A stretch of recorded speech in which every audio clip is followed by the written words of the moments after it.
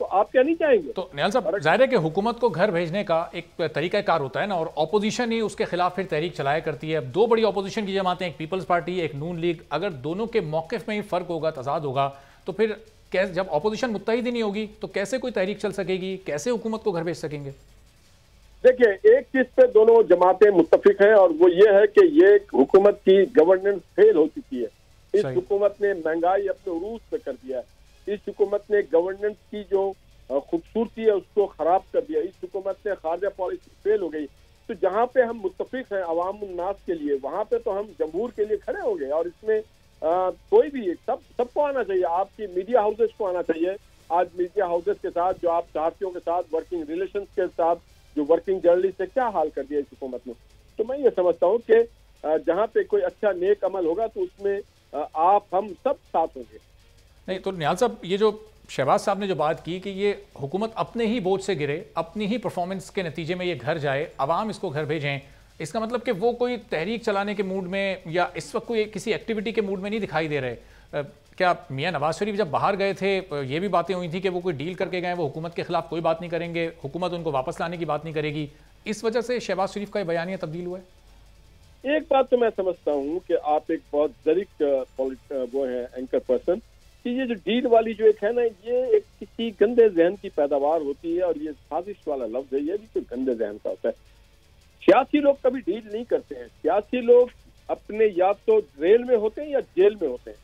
اگر کوئی آدمی کو ڈاکٹر طاہر شمشی کہتا ہے، صاحب کبھی کبھی سعودیہ میں بھی ہوتے ہیں. جی کبھی کبھی سعودیہ میں، ٹھیک ہے، ایک قیدی جو ہے وہ خود نہیں جا سکتا جیل کو کھول کے یا توڑ کر کے.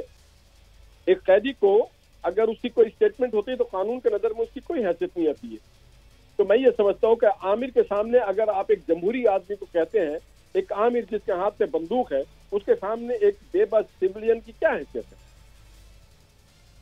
صحیح. تو اب نہال صاحب، لیکن ظاہر ہے پیپلز پارٹی اور نون لیگ ماضی میں بھی کئی اختلافات رہے ہیں، لیکن گزشتہ 1-1.5 سال سے ہم دیکھ رہے تھے جب سے پی ٹی آئی کی گورنمنٹ آئی ہے تو آپس میں متحد ہی دکھائی دیتے ہیں. لیکن اب اس شہباز شریف صاحب کی مخالفت کے بعد، جو پیپلز پارٹی کا اسٹانس تھا اس کی مخالفت کے بعد، اب کیا پھر دونوں جماعتوں کی راہیں جدا ہو جائیں گی؟ ادھر مولانا صاحب تو چاہتے ہیں آپ دونوں ایک پیج پر آئیں، تینوں پارٹیاں ایک ساتھ نکلیں، آل پارٹیز کانفرنس میں سب ساتھ مل کر بیٹھیں، لیکن شہباز شریف صاحب کا موقف بالکل اس وقت مختلف دکھائی دے رہا ہے.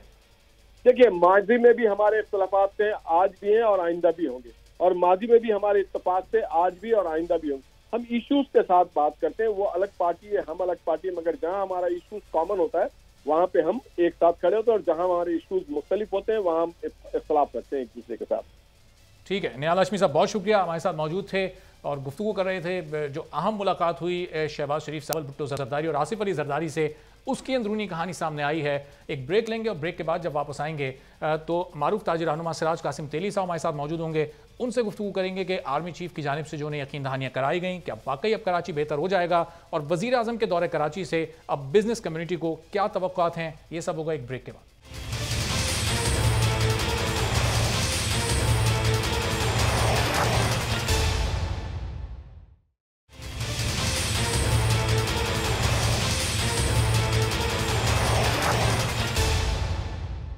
پروگرام میں ایک بار پھر آپ کو خوش آمدید کہیں گے. اور آرمی چیف کا دورہ کراچی انتہائی اہم تھا. کراچی کی تاجر برادری سے انہوں نے ملاقات کی اور ان کو یقین دہانی بھی کروائی کہ جو بھی ان کی شکایات ہیں ان کو کنسیڈر کیا جائے گا اور ان کو حل کرنے کے لیے ان کی مدد بھی کی جائے گی، اور آئندہ 3 سال میں کراچی کا نقشہ بالکل مختلف ہوگا.